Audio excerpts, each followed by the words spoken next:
മൂത്രമൊഴിച്ചു മരിച്ചു. ദൈവമേ, അതെങ്ങനെ? ഒരു പയ്യൻ ഫ്ലാറ്റിന് താഴേക്ക് മൂത്രമൊഴിച്ചു മരിച്ചു. അതെങ്ങനെയാടാ മരിക്കുന്നേ? താഴെ പൊട്ടിക്കിടന്നിരുന്ന ഇലക്ട്രിക് ലൈനിൽ മൂത്രമൊഴിച്ചാ പിന്നെ എന്തായിരിക്കും അവസ്ഥ? ഈ ന്യൂസ് കൊള്ളാലോ. അമ്മേ, ഇവിടെയുള്ള ആ പഴയ കൊട എവിടെ? അച്ഛനോട് ചോദിച്ചു നോക്ക്. അച്ഛാ, ആ എല്ലി പൊട്ടിയ പഴയ കൊടയില്ലേ? അവിടെ എങ്ങനെ കാണുവാടാ? മഴ പോയത് പിന്നെ എവിടെയെങ്കിലും എടുത്ത് വെച്ചിട്ടുണ്ടാവും. നീ നിന്റെ അമ്മയോട് ചോദിച്ചു നോക്ക്. അച്ഛനോട് ചോദിച്ചാ പറയും അമ്മയോട് ചോദിക്കാൻ, അമ്മയോട് ചോദിച്ചാ പറയും അച്ഛനോട്. ഇതെന്താ വെള്ളരിക്ക പട്ടണോ? ആ, വെള്ളരിക്കയുടെ കാര്യം പറഞ്ഞപ്പോഴാ നീ പോയി ഒരു 500 വെള്ളരി മേടിച്ചു കൊണ്ടുപോവാ. എന്റെ അമ്മോ, 500 വെള്ളരിയോ? ഒരു മിനി ലോറി വിളിക്കട്ടെ? മണ്ട ശിരോമണി, 500 എന്നാൽ 500 ഗ്രാം, ഒരു ചെറിയ കഷ്ണം. അങ്ങനെ പറ. അല്ല, ഞാനൊരു കുടയുടെ കാര്യം പറഞ്ഞിരുന്നല്ലോ. അവന്റെ ഒരു കുട കുറെ നേരമായല്ലോ, അവിടെ എങ്ങാനും കാണും.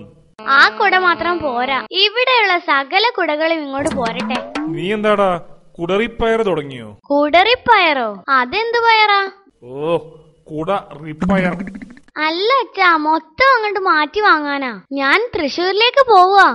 തൃശ്ശൂരിലേക്കോ? നിന്നോട് ഇതാരാ പറഞ്ഞത്? പേപ്പറിൽ ചക്ക വലുപ്പത്തിൽ കണ്ടില്ലേ? തൃശ്ശൂർ പൂരത്തിന് കുടമാറ്റമുണ്ടെന്ന്. ഇതെല്ലാം ഒന്ന് മാറ്റിയെടുക്കാമെന്ന് കരുതിയാ.